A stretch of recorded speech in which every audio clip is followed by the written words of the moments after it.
Get to the point. Okay, dito maglangag panahon mga silingan. Second part.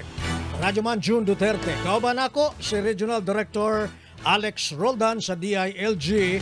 Mangutan na tas bugas.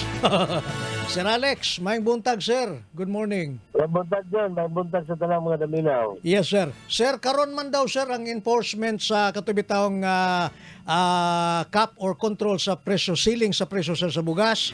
Unsay inyong marching order diha sir?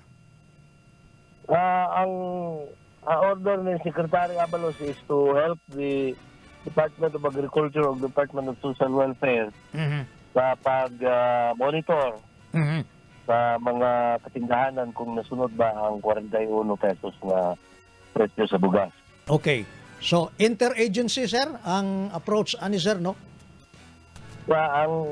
Ang maduulan mo dayon ang DILG kay mao may dunay connection dayon sa local government unit. Tinuod, sir. So, doon na advisory kung nakita ninyo nagpa-press conference sa Secretary Abalos karon may implementar o makatabang og monitor ang mga local government unit nga ma-implementar ang ceiling sa presyo sa bugas. Oo, sa inyong website, sir, nabasa na ako nga dunay mga exempted, sir, nga mga, unsa to'y tawag, sir? Premium and special rice varieties. Dili tanang bugas. Yeah, mga fancy rice. Fancy rice. Okay. Sir, I'd like to take the side sa mga retailer, sir. Nag-uol ang mga retailer. Mutuman daw sila, sir, pero malugi man daw, sir. Yeah, mao na isa sa mga dako kayong hagit sa pagkakaroon. Tungod kay kung imong tanawon Kuya John, ang palay palangdaan 25 na ang kilo. Na. Oo. Palay pa na wa pa na magaling. Kunya, Pastilan. you have to take into account na sa palay pag human og galing, ang recovery ana sa bugas is only about 60%. Hala. Oo. So kung i-multiply na nimo Oo.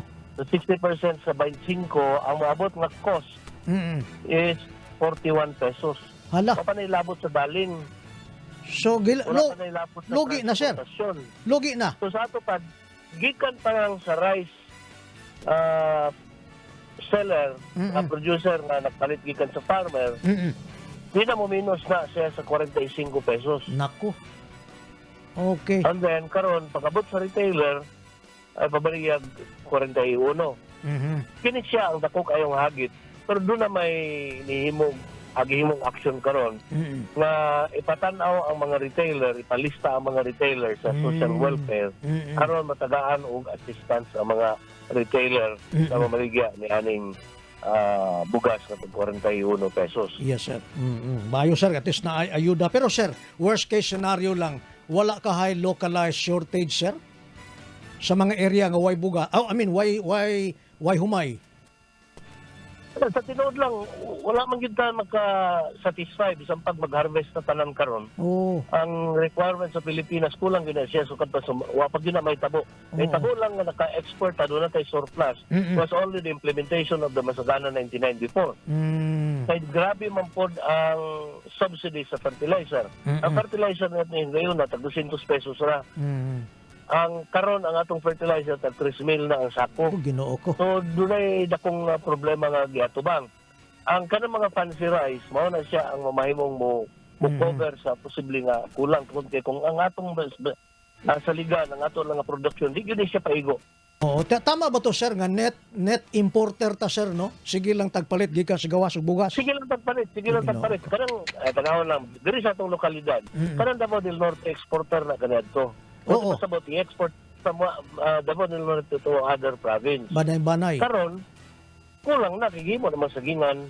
Kanang rice granary, sir, South Cotabato, Rice Granary of the Philippines.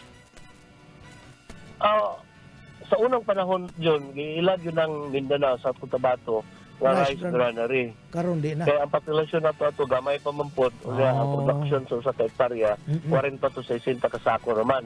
Ikato pa man to mga wag-wag na C4. Ito bitang old variety na to. Old variety. Yung mga variety na karakaraan, ng mga gwapo kay nga bugas. Karon, giusab naman na siya, di na po siya paigo. Gawas nga dili pod maayo ang pagkamintinar ang lugar tungod sa problema sa peace and order. Mao na dili gyud kay nato na siya maingon nga mao na ang atong rice granary. In fact, ang ilang ginatanaw nga mas dako pa produkto ng Central Luzon. Hala. Oo. Oo. Sa requirements sa Metro Manila. Kung dinhi sa tuwa, ang nagapanulod ng mga base sa Department of Agriculture, ang nagapanulod sa mga imported ng mga bugas na mao na ito mapalit og tag 55 hangtod sa 60 pesos ang kilo. Napag-hoarding, sir. Davao City, ang production nato sa Davao City, John, Oo. maayo paghihapon. Kaya natong production sa Davao City lang. Davao City lang. Kulang ra na sa tulo ka adlaw ng tungkaon. Hala ka. Pastilan. Goal mo sa tanan, sir. Sir, nahutdan tag panahon, sir. Any final kwan, sir, kanang mensahe sa mga naminaw ron sa mukaon tag bugas. Sa mukaon bugas. Kaya ang buwan na to, wala lang sa anti-rice siguro.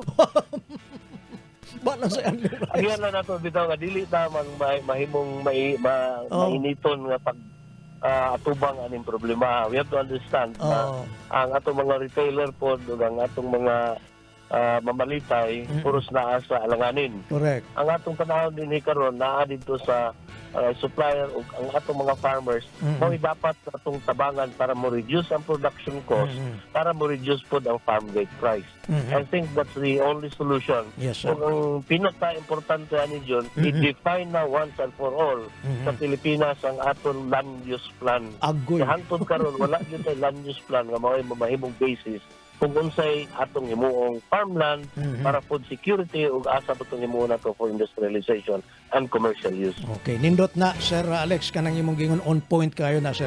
Sir, salamat kayo, Kuya Alex. Thank you, sir. Salamat kayo, Kuya John. Mayong bunta sa tanan. Mabuhay ang Agila, sir. Agila man po ni si Sir Alex. Sa Davao Malagos Eagles Club. Salamat, Kuya. Eagle Alex Roldan.